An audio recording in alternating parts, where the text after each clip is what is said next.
প্রিয় মেঘনাবাসী, আপনাদেরকে জানাই বাংলাদেশ যুব অধিকার পরিষদ তথা গণ অধিকার পরিষদের পক্ষ থেকে সংগ্রামী সালাম।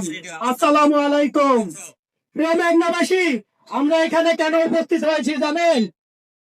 আমরা আমাদের এক ভাইকে হারিয়েছি, ওসমান হাদি। তার অপরাধ ছিল সে সত্য ও ন্যায়ের পথে কথা বলছে। তার অপরাধ ছিল সে সত্য ও ন্যায়ের পথে কথা বলেছে। তার অপরাধ ছিল সে ভারতীয় আধিপত্যবাদের বিরুদ্ধে কথা বলেছে। তার অপরাধ ছিল বাংলাদেশের দুঃশাসনের বিরুদ্ধে কথা বলেছে। তাই আমরা হাদি ভাইকে হারিয়েছি। আর আমরা এই বিগত 1.5 বছরে কি রেখেছি? বিগত 1.5 বছরে আমরা দেখি নাই একটা ফ্যাসিবাদের লোককে গ্রেপ্তার করতে। গ্রেপ্তার যেগুলি করছে সেগুলো আবার জামিনে বেরিয়ে যাচ্ছে। কেন? এটা আমি জানতে চাই উপদেষ্টা আসিফ নজরুল স্যারের কাছে। আর কত জুলাই যুদ্ধ মারা গেলে আপনাদের টনক লড়বে? এই জুলাই যুদ্ধতে রক্তের উপর আপনারা প্রতিষ্ঠিত হয়েছেন, এটা ভুলে যাবেন না।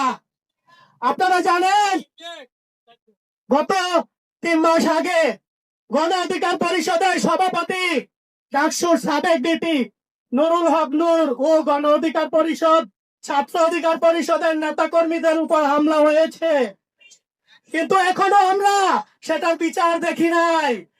তারা আছেন বিচারকের চেয়ারে, এখনো কেন আমার ভাই নাজমুলের উপর হামলা হয়েছে এর বিচার কেন এখনো হয়নি?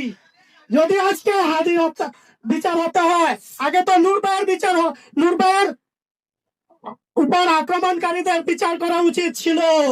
কেন এখনো তারা প্রশাসনে রয়ে গেছে? আমি স্বরাষ্ট্র উপদেষ্টার কাছে জানতে চাই, আর কত জুলাই যোদ্ধাদের রক্ত দিতে হবে এই বাংলাদেশকে মুক্ত করতে?